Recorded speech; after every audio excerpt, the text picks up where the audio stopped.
మీ సంతాన కలను నిజం చేసుకునేందుకు ఈ రోజే 49 సంప్రదించండి 9390501418. దేశవ్యాప్తంగా కోట్లాది మంది రైతులకు ఊరట కలిగించే కీలక నిర్ణయం తీసుకుంది భారతీయ రిజర్వ్ బ్యాంక్. రైతులకు తక్కువ వడ్డీకే సులభంగా రుణాలందించే కిసాన్ క్రెడిట్ కార్డ్ కేసీసీ పథకానికి సంబంధించి కొత్త మార్గదర్శకాలు విడుదల చేసింది. ఈ మార్పులు అమల్లోకి వస్తే రైతులకు రుణాలు పొందడం మరింత సులభం కానుంది. రుణాలు తిరిగి చెల్లించడంలో కూడా రైతులకు అదనపు సమయం లభించనుంది. వ్యవసాయం చేసే రైతులు విత్తనాలు కొనుగోలు చేయడం, ఎరువులు, పురుగు మందులు, ఇతర సాగు ఖర్చుల కోసం ఎక్కువగా బ్యాంకు రుణాలపైనే ఆధారపడతారు.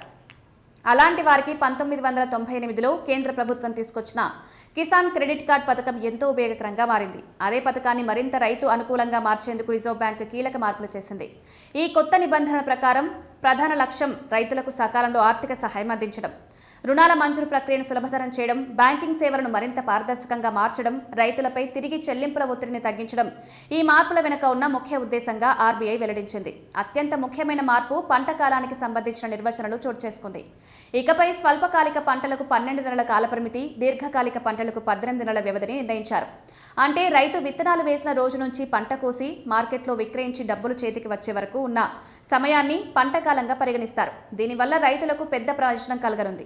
ఎందుకంటే పంట అమ్మకాలు పూర్తయ్యేలోపు రుణాలు చెల్లించాలనే ఒత్తిడి ఉండదు. పంట చేతికొచ్చి రైతు ఆదాయం పొందిన తర్వాత రుణాన్ని తిరిగి చెల్లించే అవకాశం ఉండడం వల్ల ఆర్థిక భారం కొంతవరకు తగ్గే అవకాశం కనిపిస్తోంది. ఇక పూచీకత్తు లేకుండా ఇచ్చే రుణాల విషయంలో కూడా ఆర్బీఐ కొన్ని స్పష్టతలు ఇచ్చింది. ఇటీవల ఈ పరిమితిని మరింత పెంచాలనే డిమాండ్లు వచ్చినప్పటికీ ప్రస్తుతం దానిపై కొత్త ప్రతిపాదన లేదని తెలిపింది. రైతులకు మరో ముఖ్యమైన వెసులుబాటు కనిపించింది.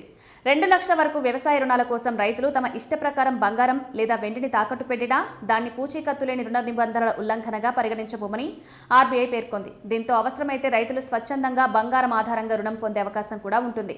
కిసాన్ క్రెడిట్ కార్డ్ పథకం ద్వారా రైతులు సాధారణంగా 2 లక్షల నుంచి 3 లక్షల రూపాయల వరకు రుణాలు పొందొచ్చు.